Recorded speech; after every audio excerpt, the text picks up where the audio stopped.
Everyone, Radhe Radhe. Radha Ashtami की आप सभी को ढेरों सारी बधाइयाँ। और कान्हा जी का जन्म तो हम सब ने बड़ी धूमधाम से मनाया है। अब आती है बारी राधा रानी के जन्मदिन की और राधा अष्टमी की। तो कान्हा का जन्म मनाया है तो राधा रानी का जन्म भी जरूर मनाना चाहिए, क्योंकि कृष्ण बिना राधा अधूरी और राधा बिना कृष्ण अधूरे। जहाँ राधा वहाँ मेरे कृष्ण। तो सबसे पहले मुझे राधा रानी की भोग तैयार करना है। तो मैं आपको बता दूं ना कि राधा रानी की जो सबसे अत्यधिक प्रिय पसंद है तो वो है अरबी की सब्ज़ी। अरबी की सब्ज़ी ना आप बना लीजिए, दही अरबी, जो कि आज के दिन राधा अष्टमी के दिन ब्रज में, बरसाने में, वृंदावन में, यहाँ तक कि हलवाई की दुकान तक में मिलती है। और अरबी की सब्ज़ी, आप दही अरबी की सब्ज़ी ज़रूर से बनाएं, राधा रानी को बहुत पसंद आती है। और खीर भी बनाएं, ये ज़रूरी है। बाकी आप कुछ भी बनाएं, पूरी बनाएं, पकवान बनाएं, जो भी आप चाहते हैं वो सब बनाएं, लेकिन अरबी की सब्ज़ी और खीर आप राधा रानी को ज़रूर से बनाएं। तो सुबह मैंने ठाकुर जी की पूजा कर ली थी, जैसे मैं रोज़ करती हूँ। और आपके पास अगर राधा रानी नहीं है तो आप अपने लड्डू गोपाल को ही राधा रानी के रूप में पूजा कर लीजिए। और अगर आपके पास युगल सरकार है तो अलग ही बात है, आप उनका श्रृंगार करिए, उनको स्नान कराइए। जैसे आप डेली पूजा करते हैं उसी तरह से उसी टाइम पर आपको पूजा करनी है। और संकल्प लेना होता है कि आज के दिन हम व्रत रखेंगे। आज राधा अष्टमी का भोग में आप मीठा भी रख लीजिए, कुछ फल रख लीजिए, या ये मैं आप सुबह की पूजा बता रही हूँ, आप कुछ भी ले सकती हैं, दूध भी ले सकती हैं, मीठा भी ले सकती हैं, फलाहार भी ले सकती हैं। इसके बाद में आपको संकल्प करना है, मतलब हाथों में जल लेना है और अपना नाम ले लीजिए। गोत्र जो भी है, दिन कौन सा है, स्थान जहाँ पर आप रह रहे हैं, संकल्प कीजिए कि आज हम व्रत करेंगे। वो संकल्प लेकर आपको पूजा शुरू करनी है। किसी भी पूजा में, किसी भी व्रत में संकल्प बहुत ज़रूरी होता है। और संकल्प के साथ हम जब कोई पूजा पाठ करते हैं तो उसकी सुनवाई जल्दी होती है, उसका फल जल्दी मिलता है। ये तो वही बात होती है ना, जैसे हम नॉर्मल डेली पूजा रोज़ करते ही हैं, तो वैसे ही वही चीज़ हो गई कि जब हम किसी को बताकर कहीं जाते हैं या काम करते हैं कि एक अलग सा सत्कार होता है, एक अलग सी सुविधा मिलती है। जहाँ हम वैसे ही चले जाते हैं वहाँ पर उस हिसाब से हमें सुविधा मिलती है। आप समझ जाइए संकल्प लेना आपका कितना ज़रूरी है। तो पूजा आपको करनी है संकल्प लेकर। अब हम आरती करेंगे।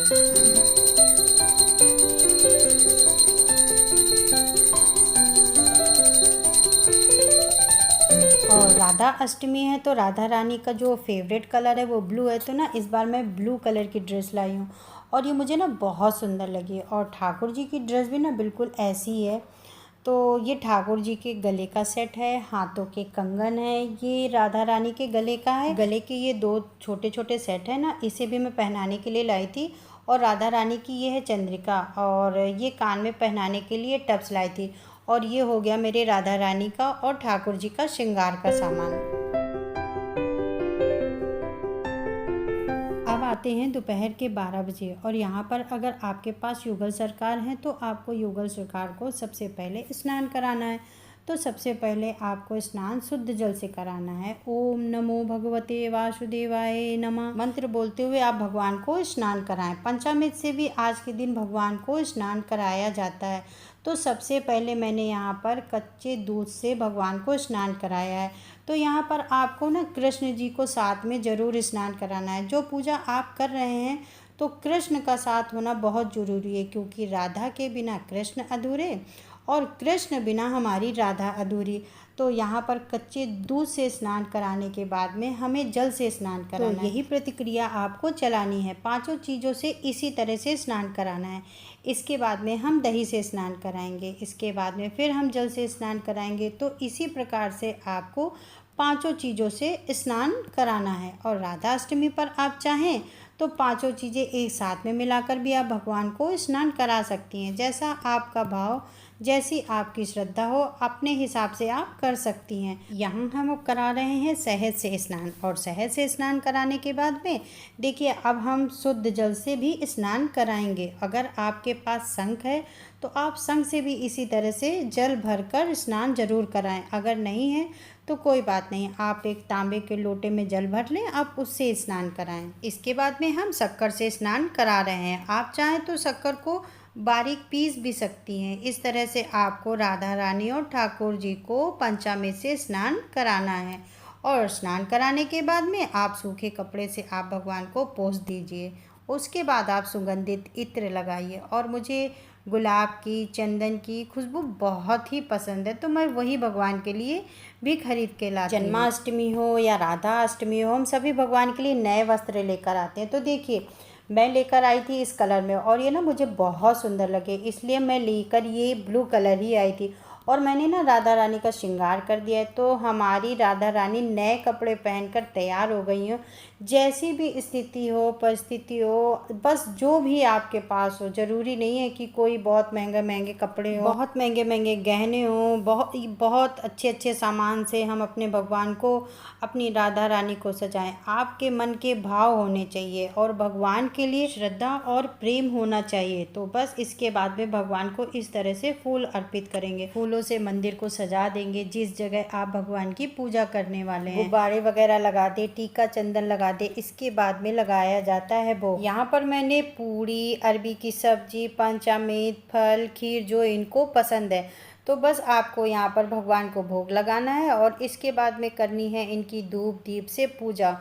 और आपको 12 बजे दिन तक आपको इनकी पूजा कर लेनी है, क्योंकि हमारी राधा रानी का जन्म दिन के 12 बजे हुआ था। देखिए, संकल्प ले लीजिए कि आपको व्रत करना है, दिन के 12 बजे तक करना है, या आपको 12 बजे तक आप कर सकते हैं। आप पूरा दिन भी कर सकते हैं, या 24 घंटे का भी आप कर सकते हैं।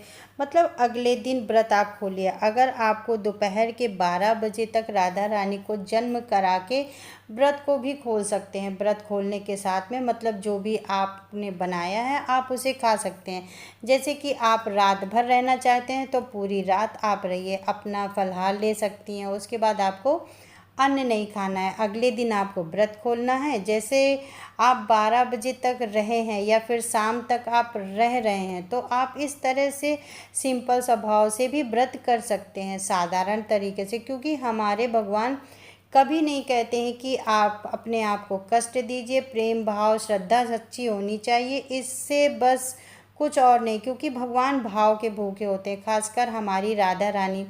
राधा रानी हमारी इतनी करुणामयी है कि बस इनको दिल बहुत करुणा और ममता से भरा हुआ है। अगर आप राधा रानी को बुलाते हो तो कृष्ण अपने आप ही दौड़े चले आते हैं। तो सबको पता ही है कि जहाँ राधा है वहाँ कृष्ण है, और जहाँ कृष्ण है वहाँ राधा है। तो कृष्ण नाम का संकीर्तन भी आप जरूर से करें, क्योंकि राधा रानी को कृष्ण नाम बहुत प्रिय है, और कृष्ण भगवान को हमारी राधा नाम बहुत प्रिय है। राधा रानी की आप 108 माला भी कर सकते हैं। जो भी आपको मंत्र याद हो आप वो भी कर सकते हैं। जो भी आपके पूजा पाठ हो वो आप सब कर सकती हैं। ये आपके ऊपर है, आप जितनी भी पूजा पाठ करें तो इसी तरीके से मनाइए, बहुत ही साधारण स्वभाव से। क्योंकि भगवान ये कभी नहीं कहते हैं कि आप अपने आप को कष्ट देकर मेरी पूजा करिए। सच्चे भाव श्रद्धा से पूजा करिए, और इससे ज़्यादा कुछ नहीं चाहिए।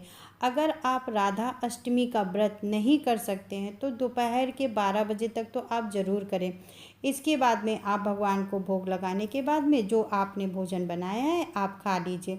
आप राधा अष्टमी का व्रत नहीं कर सकते हैं, आप नौकरी वाले हैं, ऑफिस वाले हैं, आप मानसिक पूजा कर लीजिए। मन में बैठ वहीं पर भगवान की पूजा कर ले, मन से स्नान करा दीजिए, भोग लगा दीजिए, सब कुछ आप मन से करिए। तो इसी तरीके से आप पूजा कर लीजिए।